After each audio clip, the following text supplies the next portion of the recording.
اعوذ باللہ من الشیطان الرجیم، بسم اللہ الرحمن الرحیم۔ روزانہ قرآن پاک کی یہ سورت پڑھو۔ یہ سورت پہاڑ کے ٹکڑے ٹکڑے کر دے، پانی کو روک دے، گناہوں کو مٹا دے، قضا نماز سب معاف کروا دے۔ وہ سورہ یہ ہے کہ ناظرین کرام، اللہ تبارک و تعالیٰ اس انسان سے محبت کرتے ہیں جو روزانہ قرآن پاک کی یہ ایک سورت پڑھ لیتا ہے، اس کے وارے نیارے ہو جاتے ہیں۔ مخلوق میں اس کا سکہ چلتا ہے، لوگ اس کی باتوں کو اہمیت دینے لگتے ہیں۔ اس کے ہاں میں ہاں اور نہ سب کی نہ ہوتی ہے، اور ایسا شخص اس دنیا میں بھی شہنشاہوں جیسے زندگی گزارتا ہے اور آخرت میں بھی اس کا ٹھکانہ جنت ہے۔ یہ سورج چٹان کو ریزہ ریزہ کر دیتی ہے، پانی کو روک دیتی ہے، آگ کو بجھا دیتی ہے اور گناہوں کو مٹا دیتی ہے، جیسے وہ خطا کار تھا ہی نہیں۔ جو اللہ رب العزت اپنے نبی کریم صلی اللہ علیہ وآلہ وسلم کا بتایا ہوا یہ ایک عمل کر لیتا ہے۔ اس ویڈیو میں آپ کو بتائیں گے کہ وہ کون سی سورت ہے جسے روزانہ پڑھنے سے اللہ سبحانہ وتعالیٰ اپنے اس بندے سے خوش ہو جاتے ہیں، اور وہ کون سا عمل ہے کہ جس کو کرنے سے انسان دنیا اور آخرت میں امیر و کبیر، غنی اور دولت سے مالا مال ہو جاتا ہے۔ ناظرین کرام، یوں تو قرآن پاک میں نازل کی گئی ہر ایک سورت، بلکہ ہر ایک آیت، ہر ایک لفظ، ہر ایک حرف اللہ سبحانہ تعالیٰ کی عظمت اور بزرگی کا اعلان کر رہا ہے، لیکن ایک ایسی مبارک سورت ہے جو کہ اللہ نے خاص غریبوں کو نوازنے کے لیے قرآن پاک میں نازل فرمائی ہے۔ جو بھی ہر روز اس سورت کو پڑھنے کا اپنا معمول بنا لیتا ہے تو اللہ پاک اس کے گناہ معاف کر دیتے ہیں اور اس کی جتنی بھی حاجتیں ہیں پوری ہو جاتی ہیں۔ لوگ اس کے اوپر برستی دولت کے بارش دیکھ کر حیران ہو جاتے ہیں۔ اور سورہ مبارک کے بارے میں بتانے سے پہلے آپ کو ایک ایسا عمل بتاتے ہیں جس کی قرآن میں بار بار تاکید فرمائی گئی ہے۔ اللہ تبارک و تعالیٰ نے بار بار قرآن میں اپنے نبی آخر الزماں اور آپ کے صحابہ کی اولاد تمام مومنین کو جس عمل کو بار بار کرنے کی تاکید فرمائی ہے وہ اللہ تبارک و تعالیٰ کا شکر ادا کرنا ہے۔ سورہ بقرہ میں ارشاد ربانی ہے کہ بس تم میرا ذکر کرو، میں تمہیں یاد رکھوں گا اور میرا شکر ادا کرو۔ اور سورہ ابراہیم میں فرمایا، جب تمہارے رب نے اعلان کیا کہ اگر تم شکر کرو گے تو میں تمہیں اور زیادہ دوں گا، اور اگر تم ناشکری کرو گے تو یقیناً میرا عذاب بہت سخت ہے۔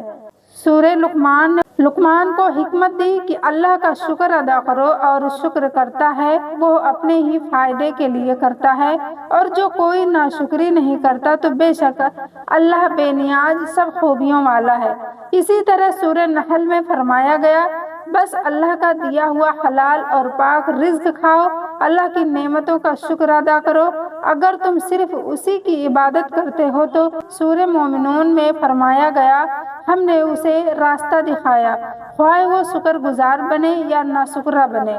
ناظرین، یہ تمام اسی طرح کی بہت سی آیات شکر گزاری کی اہمیت اور ناشکری سے بچنے کی تلقین کرتی ہے اور ہمیں یاد دلاتی ہے کہ شکر گزاری کرنا اللہ کی عطا کی گئی نعمتوں کے قدر کرنے کا ایک بہترین طریقہ ہے، اور شکر ادا کرنا ہی وہ عمل ہے جس کے سبب اللہ سبحانہ تعالیٰ انسان کو زیادہ سے زیادہ عطا فرماتا ہے۔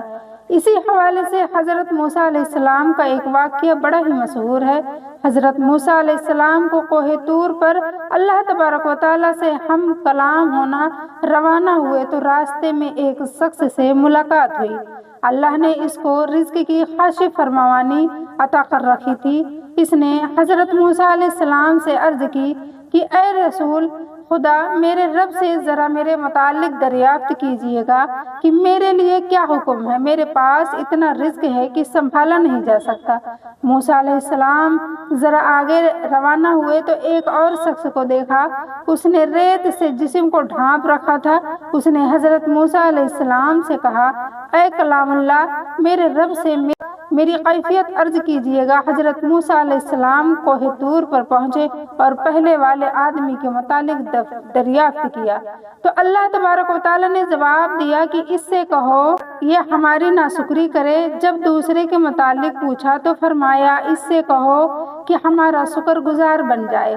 حضرت موسیٰ علیہ السلام نے واپس ہوتے ہی پہلے آدمی سے کہا کہ اللہ فرماتے ہیں کہ تم میری ناشکری کرو تمہارے رزق میں کمی واقع ہو جائے گی۔ اس نے آنکھوں میں آنسو بھرتے ہوئے کہا کہ اے موسیٰ، میں اتنا کچھ دینے والے رب کا ناشکرہ بندہ نہیں بن سکتا۔ آپ آگے چلے گئے اور دوسرے آدمی سے مل کر کہا کہ اللہ فرماتے ہیں کہ اس کا شکر ادا کرو تو وہ تمہیں اور زیادہ دے گا۔ تو ناظرین، اس نے انتہائی مایوسی سے جواب دیا کہ میں کس بات کا شکر ادا کروں؟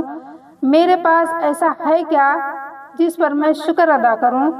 ابھی اس کی بات مکمل بھی نہیں ہوئی تھی کہ ہوا چلی اور جسم پر سے ریت بھی اڑ گئی اور وہ برہنہ ہو گیا۔ ناظرین، جو شخص رسول کریم صلی اللہ علیہ وآلہ وسلم کی سیرت پر چلتا ہے وہ یہ جانتا ہے کہ آپ صلی اللہ علیہ وآلہ وسلم کی زندگی شکر سے پورا اور آپ کے سب روز احسان مندی کے تصویر تھے، کیونکہ آپ صلی اللہ علیہ وآلہ وسلم آگے پیچھے دائیں بائیں متواتر اللہ کی نعمتوں کو قریب ہے کہ آپ کا رب آپ کو مقام محمود پر کھڑا کرے۔ صلی اللہ علیہ وآلہ وسلم نے ایک شخص کو دیکھا جس نے پوسیدہ کپڑے پہن رکھے تھے۔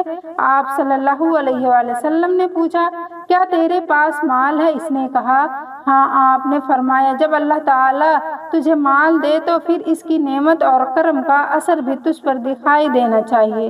درج ہے۔ اور آپ صلی اللہ علیہ وآلہ وسلم نے فرمایا بلا شبہ اللہ عز و جل پسند کرتا ہے کہ وہ اپنی نعمت کا اثر اپنے بندوں پر دیکھے۔ ترمذی میں یہی وہ مقام ہے جس میں نبی کریم صلی اللہ علیہ وآلہ وسلم اپنے پروردگار کی ثنا کریں گے، جیسا کہ آپ صلی اللہ علیہ وآلہ وسلم نے فرمایا میں اپنے رب کو دیکھتے ہی سجدے میں گر جاؤں گا۔ اس کے بعد ارشاد ہوگا اے محمد اپنا سر اٹھا لو، تم جو کہو گے اسے سنا جائے گا، جو سوال کرو گے تمہیں دیا جائے گا اور جو سفارش کرو گے اسے قبول کیا جائے گا۔